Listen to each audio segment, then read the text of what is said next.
Everyone will die one day. It's the unavoidable truth of life, a certainty that nobody can escape. Yet, despite this inescapable fact, what lies beyond death remains one of humanity's greatest mysteries. Across the ages, philosophers, scientists, spiritual leaders, and common folk alike have pondered what comes after we take our last breath. What happens when we die? Where do we go, if anywhere? Is there an afterlife, or does our consciousness simply cease to exist? These questions have haunted human minds for millennia, and perhaps, just perhaps, there is a mysterious book that might shed light on the answers we seek. As life moves steadily toward its inevitable end, many search for some form of answer to the questions surrounding death. Some seek solace in the notion of an afterlife, hoping for peace and continuity after their journey on earth ends. Others seek knowledge, driven by a deep yearning to uncover what lies beyond the veil of this world. And in the search for answers, one may come across an object of both wonder and dread, an ancient, mysterious book. Could such a book offer definitive answers about death? Or would it instead leave us even more bewildered than before? Mysterious books are those that carry the remnants of forgotten knowledge, often passed down through generations or lost to time itself. These texts can hold ancient wisdom, strange philosophies, or ideas that seem to transcend our current understanding of the world. Some are filled with metaphysical concepts, while others reveal spiritual truths that challenge the limits of human perception. What if one of these books contained the answers to the greatest mystery of all? What happens after we die? One day, a book was uncovered, an old, tattered manuscript that seemed to describe what happens when we pass from this life into the next. The text was written in a language long thought to be extinct, one that scholars had all but forgotten. Initially, it appeared to be an impenetrable riddle, with symbols that defied translation and phrases that made no sense. However, as time passed, a group of dedicated researchers began working to decode the book's hidden messages. Piece by piece, they unlocked the secrets of this strange text. As they began to decipher its contents, a shocking idea began to take shape. The book seemed to suggest that death was not an end, but a transition. Not just the cessation of life, but a journey of the soul. An ongoing process that continued beyond the physical realm. Was death truly a simple end to our existence? Or was it something far more complex? A passage, an initiation into a new realm, or even a new beginning. Some of the book's passages spoke of the soul's journey after death, describing how the dead were not fully separated from the world of the living. The souls of the deceased, according to the text, could temporarily leave this world, but there was always the possibility of return. This idea, ancient in origin, echoed beliefs found in many spiritual traditions, that death was not an absolute severance from life, but a state of liminality, a threshold between worlds. These ideas challenged the conventional understanding of death, especially in the modern age where science dictates that death is the irreversible end of consciousness.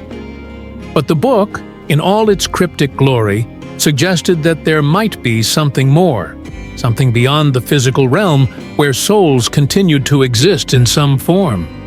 Yet, for every answer it seemed to provide, more questions arose. What kind of existence awaited the soul? Could the soul truly return to the living world? Could it influence the lives of those still living? The mysteries deepened as the book unfolded, offering more revelations and more enigmas.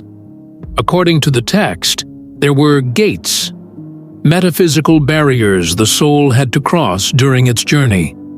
These gates were not just symbolic, but real challenges, each one representing a trial a soul had to face before it could move forward.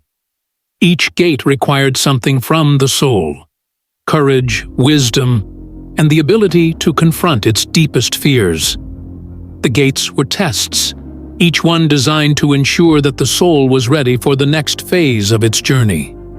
As the researchers pored over the book, they began to piece together a map of the soul's journey after death. But not every soul passed through the gates with ease. Some failed, becoming trapped in a limbo between worlds, unable to complete their journey.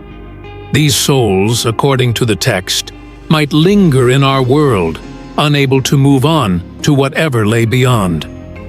The book warned of these lost souls, their inability to transition, leaving them restless, confused, and sometimes vengeful.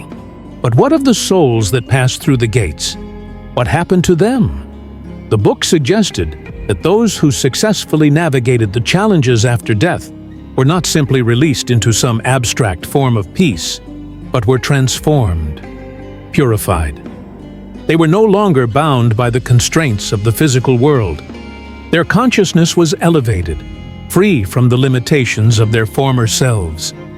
For some, this state of transcendence was eternal. For others, the journey might involve more cycles of growth, each one bringing the soul closer to ultimate enlightenment or final peace.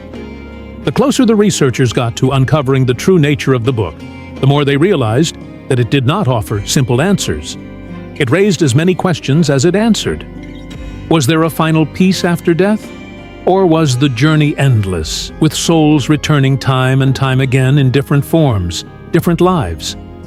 Was death truly a passage to a higher state of being? Or was it simply a transformation, a shift in consciousness? The final pages of the book offered no concrete answers, no definitive conclusion. Instead, it left those who had read its contents with a lingering sense of mystery and awe. The text invited readers to reconsider their understanding of death and life, urging them to see beyond the confines of time and space. It hinted that death might not be the end at all, but a new beginning, a part of an ongoing, infinite cycle that transcends our mortal comprehension. As the research team pondered the book's meaning, they realized that perhaps the true nature of death is something we cannot fully understand in our limited human experience. Perhaps the very act of seeking answers about death, of grappling with its mysteries, is an essential part of life itself. What we do know is that death is not a simple event, not a single moment in time, but a process, an ongoing journey. The question remains, can we truly comprehend what lies beyond, or is it something we are never meant to fully grasp? Maybe death is not the end. Perhaps it's a new beginning, a passage into another realm, or a return to something greater than we can imagine. The book, with all its mysteries and hidden knowledge, serves as a reminder that the journey after death is as much about the questions it raises as the answers it might provide. And perhaps, just perhaps, the real meaning of life is bound up with the very mystery of death itself.